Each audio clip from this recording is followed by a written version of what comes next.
Acerca del alma. Aristóteles. Libro 2, capítulo 2. Abúndase en la definición emprendida en el capítulo anterior, enriqueciéndola con la teoría de potencia y acto.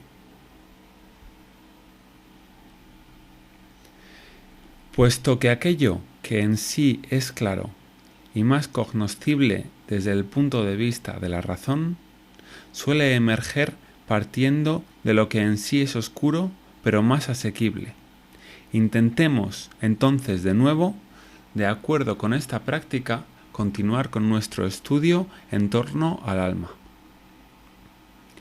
El enunciado definitorio no debe limitarse, desde luego, a poner de manifiesto un hecho.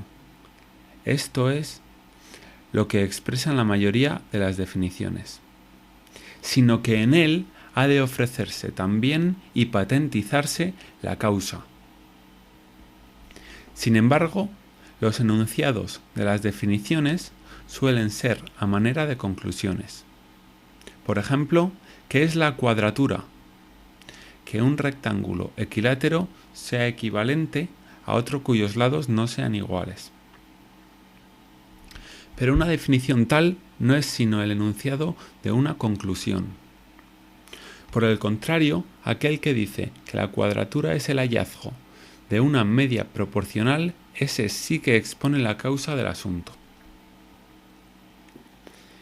Digamos, pues, tomando la investigación desde el principio, que lo animado se distingue de lo inanimado por vivir. Y como la palabra vivir hace referencia a múltiples operaciones, cabe decir de algo que vive, aun en el caso de que solamente le corresponda alguna de ellas, por ejemplo, intelecto, sensación, movimiento y reposo locales, amén del movimiento entendido como alimentación, envejecimiento y desarrollo.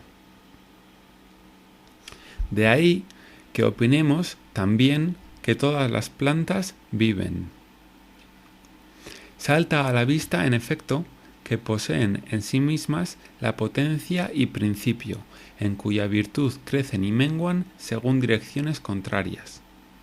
Todos aquellos seres que se alimentan de manera continuada y que se mantienen viviendo indefinidamente hasta tanto son capaces de asimilar el alimento, no crecen desde luego hacia arriba sin crecer hacia abajo, sino que lo hacen en una y otra y todas las direcciones. Por lo demás, esta clase de vida puede darse sin que se den las otras, mientras que las otras, en el caso de los vivientes sometidos a corrupción, no pueden darse sin ella.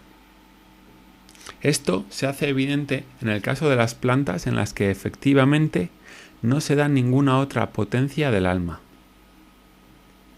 El vivir, por tanto, pertenece a los vivientes en virtud de este principio, mientras que el animal lo es primariamente en virtud de la sensación.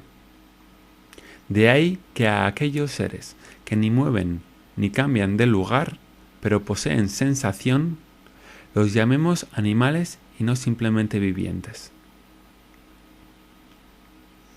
Por otra parte, la actividad sensorial más primitiva que se da en todos los animales es el tacto.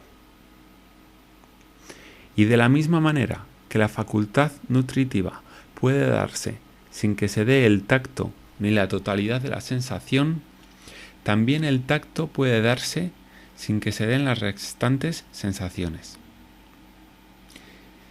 Y llamamos facultad nutritiva a aquella parte del alma de que participan incluso las plantas. Salta a la vista que los animales, a su vez, poseen todos la sensación del tacto. Más adelante diremos por qué razón sucede así cada uno de estos hechos. Por ahora, baste con decir que el alma es el principio de todas estas facultades y que se define por ellas: facultad nutritiva, sensitiva, discursiva y movimiento.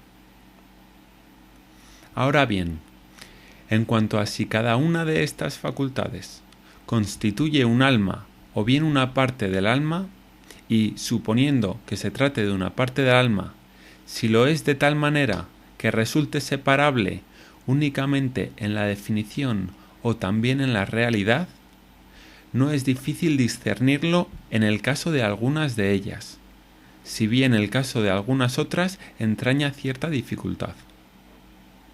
En efecto, así como ciertas plantas se observa que continúan viviendo aunque se las parta en trozos y éstos se encuentren separados entre sí, como si el alma presente en ellas fuera en cada planta una entelequia pero múltiple en potencia. Así también observamos que ocurre con ciertas diferencias del alma tratándose de insectos que han sido divididos. También, desde luego, cada uno de los trozos conserva la sensación y el movimiento local, y con la sensación, la imaginación y el deseo. Pues allí donde hay sensación, hay también dolor y placer. Y donde hay estos, hay además y necesariamente apetito. Pero por lo que hace al intelecto y a la potencia especulativa, no está nada claro el asunto, si bien parece tratarse de un género distinto de alma y que solamente él puede darse separado como lo eterno de lo corruptible.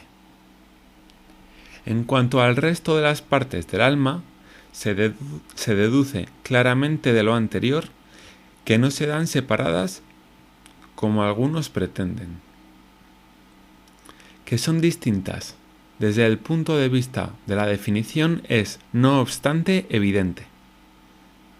La esencia de la facultad de sentir difiere de la esencia de la facultad de opinar, de igual manera que difiere el sentir y el opinar. Y lo mismo cada una de las demás facultades mencionadas. Más aún, en ciertos animales se dan todas estas facultades, mientras en otros se dan algunas, y en algunos una sola. Esto es lo que marca la diferencia entre los animales. ¿Por qué razón? Lo veremos más adelante. Algo muy parecido ocurre también con las sensaciones. Ciertos animales las poseen todas, otros algunas, y otros, en fin, solamente una, la más necesaria, el tacto.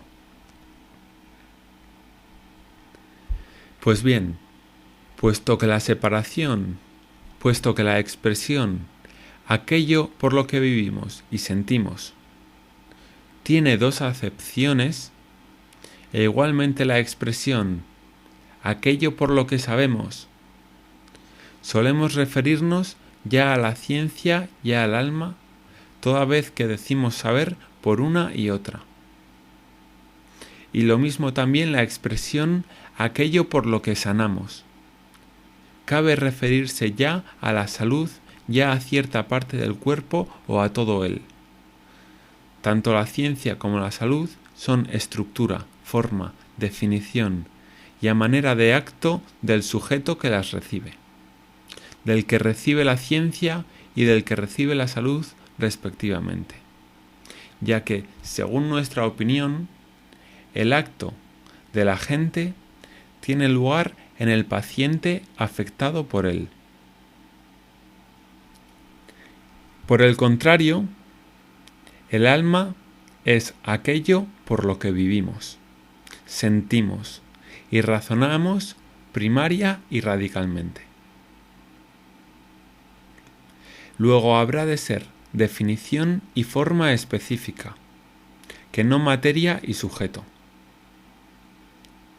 En efecto, dado que, como ya hemos dicho, la entidad se entiende de tres maneras, bien como forma, bien como materia, bien como el compuesto de ambas, y que por lo demás la materia es potencia, mientras que la forma es entelequia, y puesto que, en fin, el compuesto de ambas es el ser animado, el cuerpo no constituye la entelequia del alma, sino que al contrario, ésta constituye la entelequia del cuerpo.